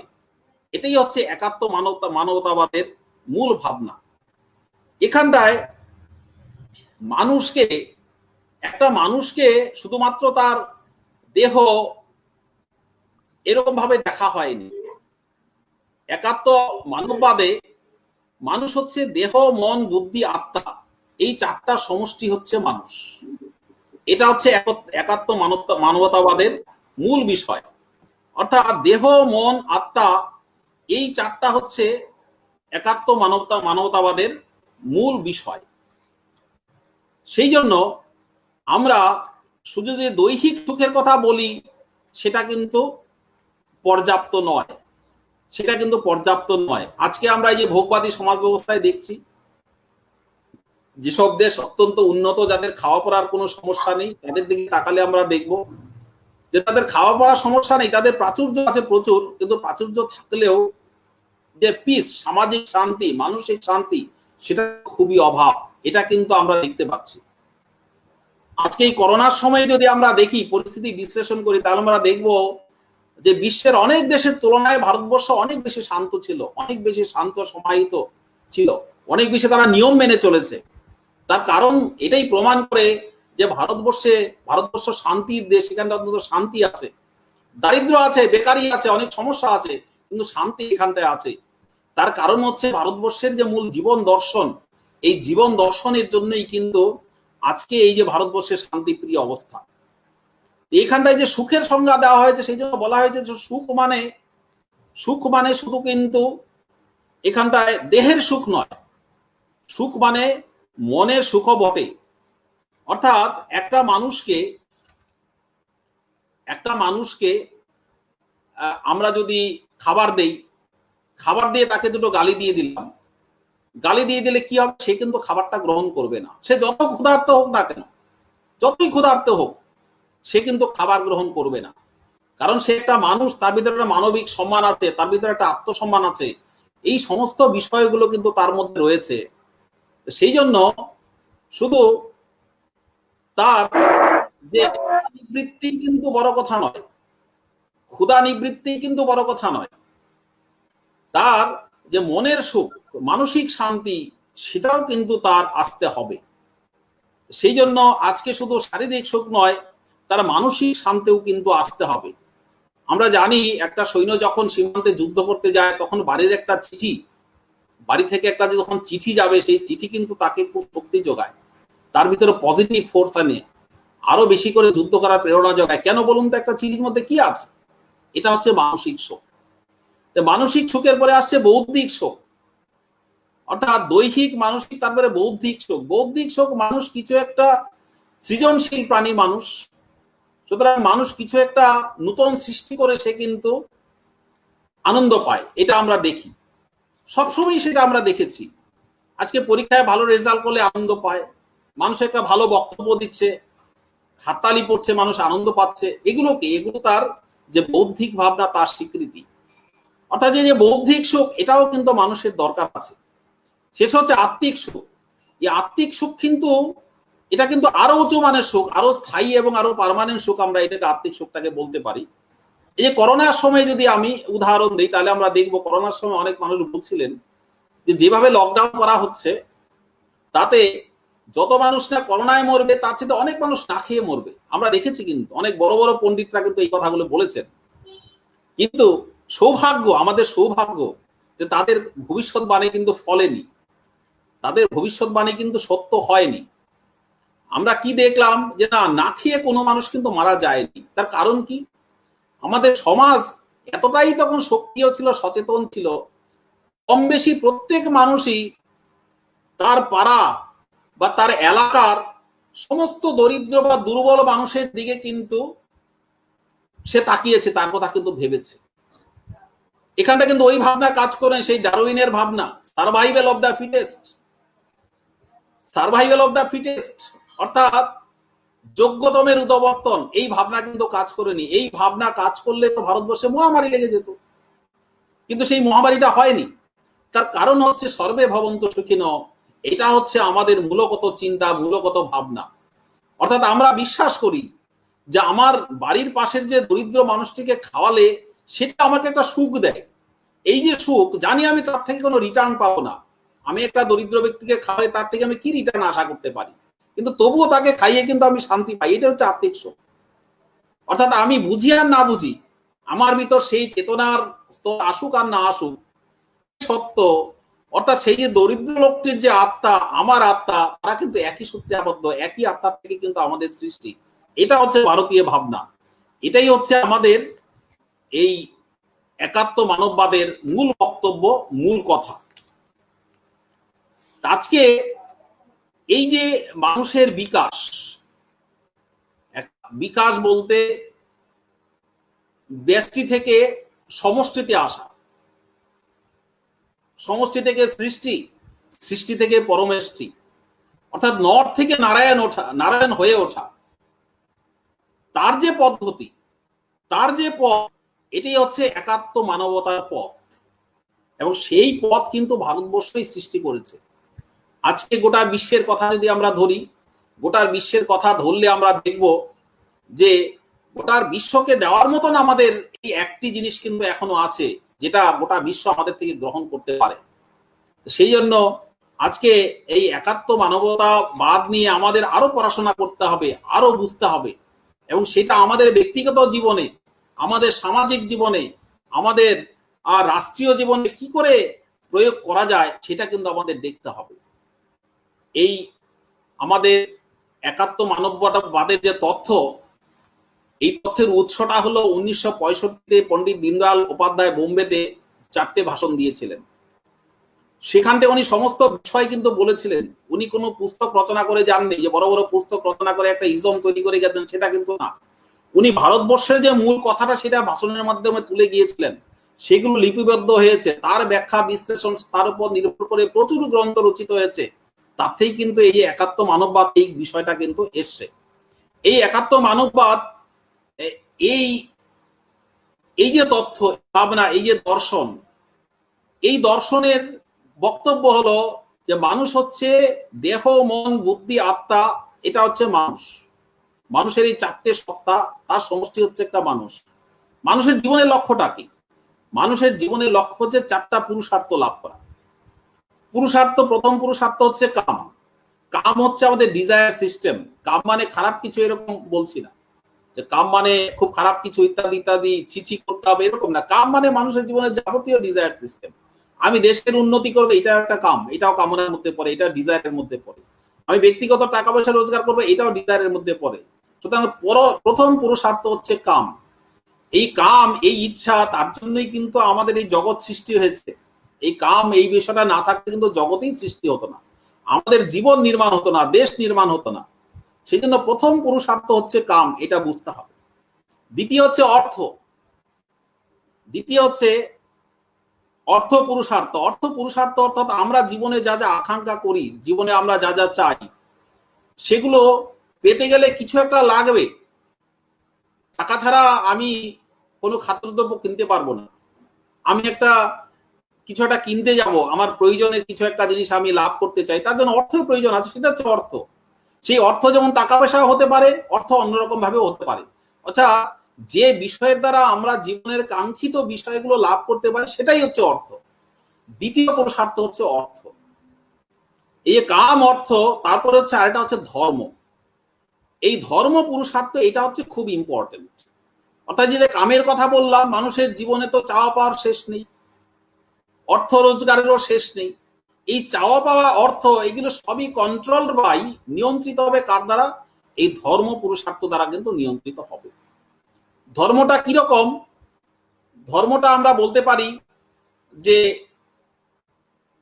এটা আমাদের গাইডিং ফোর্স বলতে পারি। ধর্ম বলতে কিন্তু এখানটা পূজা অর্চনা এইসব বোঝানো হচ্ছে না, যে মন্দিরে গিয়ে পুজো করতে হবে, কোন একটা নির্দিষ্ট ঠাকুর দেবতা, কোন একটা নির্দিষ্ট ইজম বা পথের সেই বৈষ্ণব শাক্ত, এই ধরনের কিছু একটা পথ ধরে আমাদের চলতে হবে, সেই সব কিন্তু বিষয় নেই এখানটায়।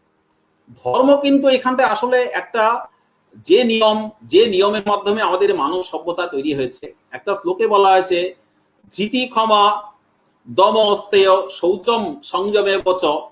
অর্থাৎ এই যে কতগুলি গুণের কথা বলা হয়েছে, এইরকম ধর্মের ছোট সংজ্ঞাতে 5টা গুণের কথা বলা হয়েছে, আর ধর্মের যে বড় সংজ্ঞা এরকম 10টা গুণের কথা বলা হয়েছে। তার মধ্যে কোথাও কিন্তু কোনো উপাসনা পদ্ধতির কথা বলা হয়নি।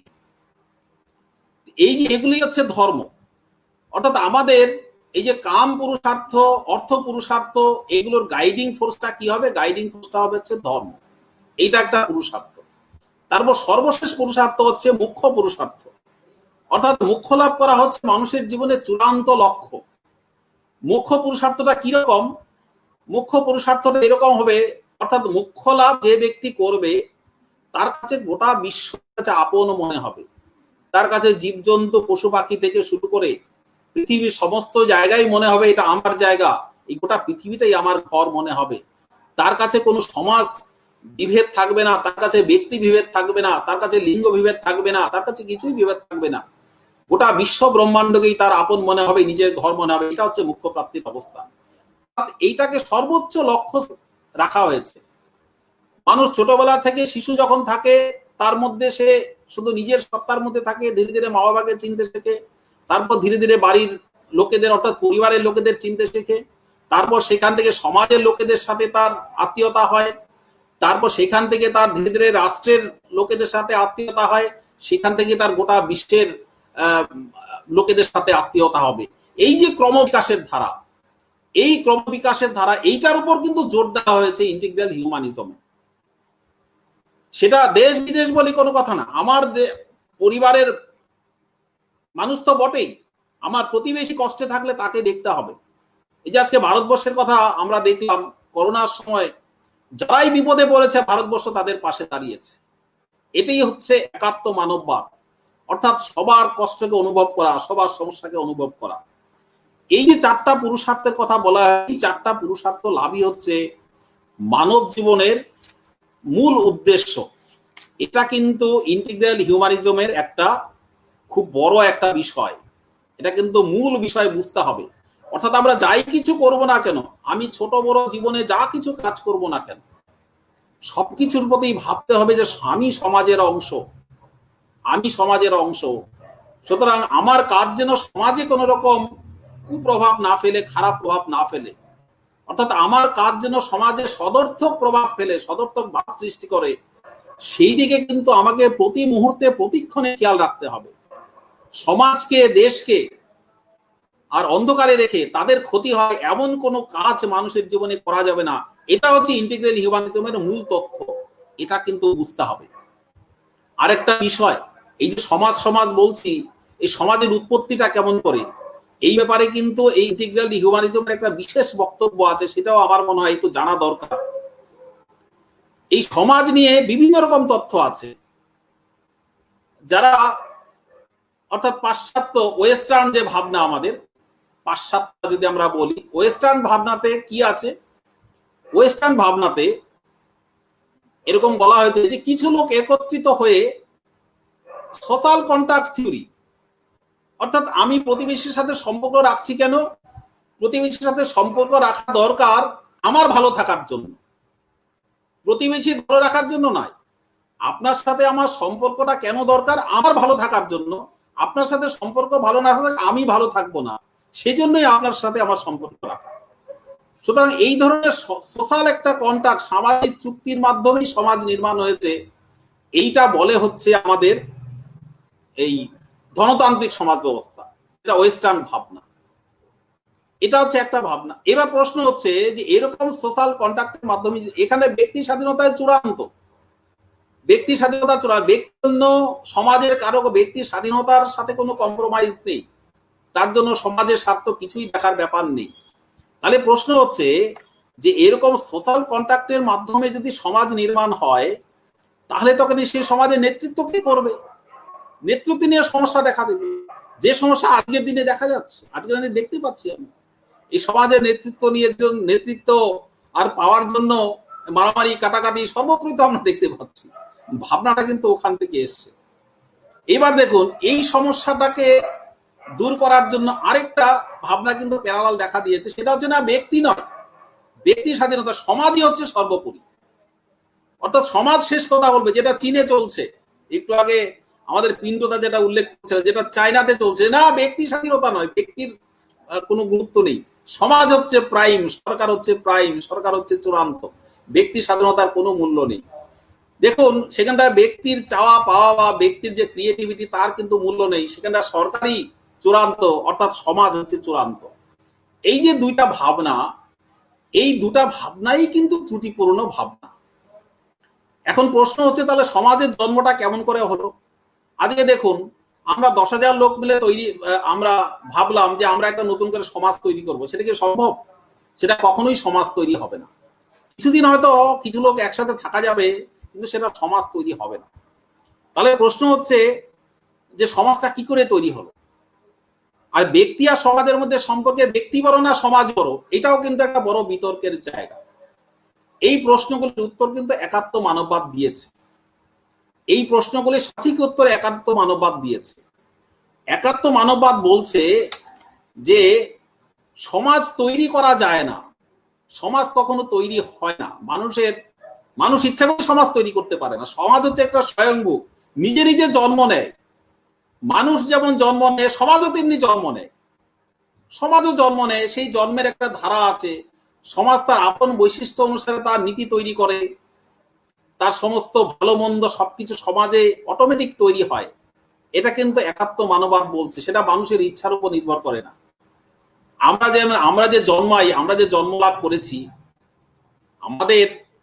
আমাদের এই জন্ম লাভটা কিন্তু কোনোভাবেই আমাদের ইচ্ছার উপর নির্ভর করে না। অর্থাৎ আমাদের মা বাবাকে এটা আমাদের ইচ্ছার উপর নির্ভর করেনি, আমার যেটা নাম হয়েছে সেটাও আমার ইচ্ছার উপর নির্ভর করেনি। এই সবই কিন্তু এগুলো সমাজ থেকে নিয়ে আসা। অর্থাৎ আমরা যে নামগুলি আমরা বহন করছি প্রত্যেকটাই কিন্তু সমাজ থেকে উঠে আসা, সমাজের ভাব অনুসারে, সমাজের ধরন অনুসারে কিন্তু এগুলো উঠে আসা। সেই জন্য সমাজ হচ্ছে স্বয়ংভূ, সমাজকে নিজে নিজে আর জন্ম নেয়, এটা কিন্তু বলেছে। যেমন একটা উদাহরণ এখানে যদি দেই, একটা মোটর গাড়ি কারখানাতে তৈরি হয়, সেই কারখানাতে সবকিছু ঠিকঠাক হয়ে যায়, তার স্পিড কত হবে, তার কটা চাকা হবে, ইত্যাদি ইত্যাদি। কিন্তু একটা ঘোড়া কিন্তু কারখানাতে তৈরি হয় না, তার স্পিড কত হবে সেটা নির্ভর করবে সেই ঘোড়ার ফিজিক্যাল ফিটনেসের উপর বা তার অন্যান্য কন্ডিশনের উপর। তো এটা হচ্ছে একাত্ম মানববাদের মূল বক্তব্য।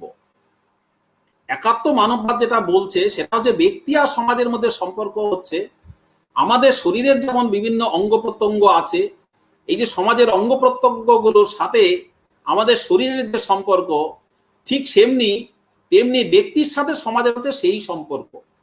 অর্থাৎ সমাজ যেমন, আমাদের শরীর যেমন বিভিন্ন অঙ্গ প্রত্যঙ্গকে পুষ্ট করছে, তেমনি বিভিন্ন অঙ্গ প্রত্যঙ্গ আমাদের শরীরকে পুষ্ট করছে। এরকমই ব্যক্তি সমাজকে পুষ্ট করবে, সমাজ ব্যক্তিকে পুষ্ট করবে। অর্থাৎ ব্যক্তিও বড় না, সমাজও বড় না, এটা হচ্ছে মূল বিষয়। ব্যক্তি শ্রেষ্ঠ, সমাজ শ্রেষ্ঠ, এই বিতর্কের মধ্যে ব্যক্তির শ্রেষ্ঠ না সমাজ শ্রেষ্ঠ, এই বিতর্কের মধ্যে উত্তর হচ্ছে এটাই, কোনোটাই শ্রেষ্ঠ নয়, দুজনের প্রয়োজন আছে একে অপরের আর ইন্টিগ্রাল পার্ট। এটাই হচ্ছে ইন্টিগ্রাল হিউম্যানিজমের মূল কথা।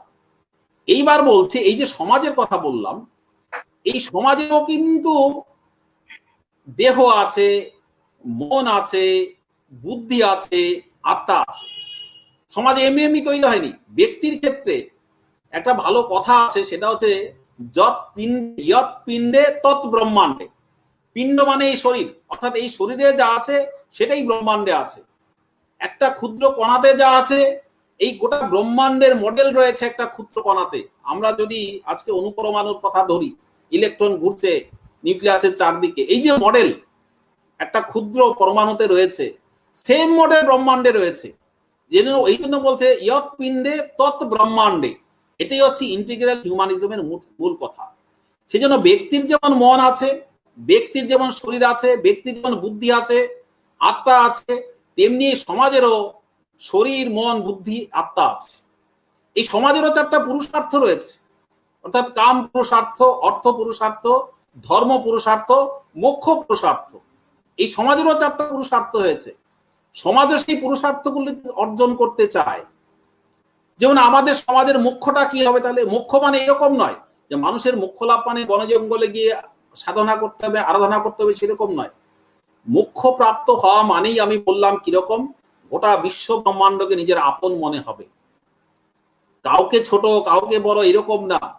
একটা সাধারণ একটা জন্তু জানোয়ারকে দেখলেও মনে হবে এর ভিতর যে আত্মা, আমার ভিতরও সেই আত্মা। অর্থাৎ এতটাই তার ভিতর একটা ঐক্যের ভাব তৈরি হবে, সেটা হচ্ছে মুখ্য প্রাপ্তি অবস্থা। তেমনি সমাজের একটা মুখ্য প্রাপ্তি অবস্থা আছে। ভারতবর্ষের কথা ভাবুন দেখি, এই করোনা সিচুয়েশনে যেভাবে গোটা বিশ্বের বিভিন্ন দেশের পাশে দাঁড়িয়েছে, আজকে ভারতবর্ষ শক্তিশালী হলে, আরো যদি শক্তিশালী হয়, এই ক্ষমতা আরো বাড়বে, এই শিক্ষা গোটা বিশ্বে ছড়িয়ে পড়বে, যে না বিপদের দিনে সবার পাশে দাঁড়াতে হয়। এটি হচ্ছে শিক্ষা। লড়াই করে সর্বোচ্চ জায়গাতে যাওয়া নয়, অর্থাৎ আমি সবার বড় হব, আমি প্রতিযোগিতা করব, কম্পিটিশন করে সবার উপরে উঠে আসবো, সেটা কিন্তু নয়। সবাইকে নিয়ে একসাথে বেড়ে ওঠা, একসাথে সবাই থাকা, একভাবে চলা, এটাই হচ্ছে মূল বিষয়। এটাই হচ্ছে আর সমাজের মুখ্য প্রাপ্তির অবস্থা। যাই হোক, আমি অনেকক্ষণই বললাম, অনেক লম্বা বক্তব্য। আমি আমার বক্তব্য খুব বেশি দীর্ঘায়িত করতে চাই না। যেটা বিষয় সেটা হচ্ছে যে ইয়ৎ পিণ্ডে তৎ ব্রহ্মাণ্ডে, অর্থাৎ আমি যা করছি তার মাধ্যমে সমাজ প্রভাবিত হচ্ছে, দেশ প্রভাবিত হচ্ছে। এইটা আমাকে সচেতনভাবে সবসময় মাথায় রাখতে হবে। এই ভাবনা আজকের দিনে সমাজে যত বেশি বিস্তার লাভ করবে, তত বেশি সমাজ শান্তিপূর্ণ হবে, সমাজ সমভাব সমাজে ব্যাপ্ত হবে। এটা কিন্তু হবে, সমাজ থেকে হিংসা দূরীভূত হবে, গোটা বিশ্বে শান্তি স্থাপনা হবে। আজকে এই যে শান্তি স্থাপনা, এটাই গোটা বিশ্বকে ভারতবর্ষের আজকে দেওয়ার। সেই জন্য আমরা ক্যাপিটালিজম দেখেছি, আমরা মার্কসিজম দেখেছি, লড়াই লড়াই লড়াই চাই, এগুলো আমরা দেখে নিয়েছি। এবং সেগুলো কিন্তু বিশ্ববাসী দেখে নিয়েছে এদের মধ্যে কি আছে। বিশ্ববাসী কিন্তু সেখান থেকে দেখে নিয়েছে কি আছে এগুলো। আজকে গোটা বিশ্ব কিন্তু তাকিয়ে আছে ভারতবর্ষের দিকে, এটা কিন্তু আমাদের বুঝতে হবে। এবং ভারতবর্ষ কিন্তু সেই নেতৃত্বের জায়গাতে উঠে আসছে, এটাও আমরা দেখতে পাচ্ছি। আগামী দিনে সেই দৃশ্য আমরা দেখতে পাচ্ছি যে না, ভারতবর্ষ নেতৃত্ব দিচ্ছে মানে আমেরিকার মতন নেতৃত্ব নয়, চীনের মতন নেতৃত্ব নয়, যে বন্দুক নিয়ে, কামান নিয়ে, গুলি নিয়ে ঝাঁপিয়ে পড়লাম, দেশের সীমান্ত বাড়িয়ে দিলাম, বোম ফেলে দিলাম, সেই নেতৃত্ব নয়। মানুষের হৃদয় জয় করার নেতৃত্ব, মানুষের ভিতর মনুষ্যত্ব বিস্তারের নেতৃত্ব, মানুষের ভিতর দয়া, ক্ষমা, সহানুভূতি, সংবেদনশীলতা বিস্তারের নেতৃত্ব, সেই নেতৃত্বে ভারতবর্ষে আসছে। আজকে এই ব্যষ্টি থেকে সমষ্টি, সমষ্টি থেকে সৃষ্টি, সৃষ্টি থেকে পরমেষ্টি, এই যে উত্তরণ, অর্থাৎ নর্থ থেকে নারায়ণ ওঠার যে সাধনা, তার যে পথ, সেই পথই হচ্ছে একাত্ম মানবতার বাদের পথ। এইটুকুন বলেই আমি অনেকটা সময় নিলাম, সেই সময় দেওয়ার জন্য সবাইকে ধন্যবাদ জানিয়ে আমি আমার বক্তব্য শেষ করছি। নমস্কার। অশেষ ধন্যবাদ সাধনদা, সবার বোঝবার মতো করে একাত্ম মানব দর্শন ব্যাখ্যা করার জন্য। বর্তমানে আমরা দেখতে পাচ্ছি হিন্দি চলচ্চিত্র জগৎকে ভোগবাদী মানসিকতা গ্রাস করছে। চলচ্চিত্র আমাদের দেশের সংস্কৃতি, ইতিহাস, সামাজিক সমস্যা সম্পর্কে অবহিত করবে, এটাই কাম্য।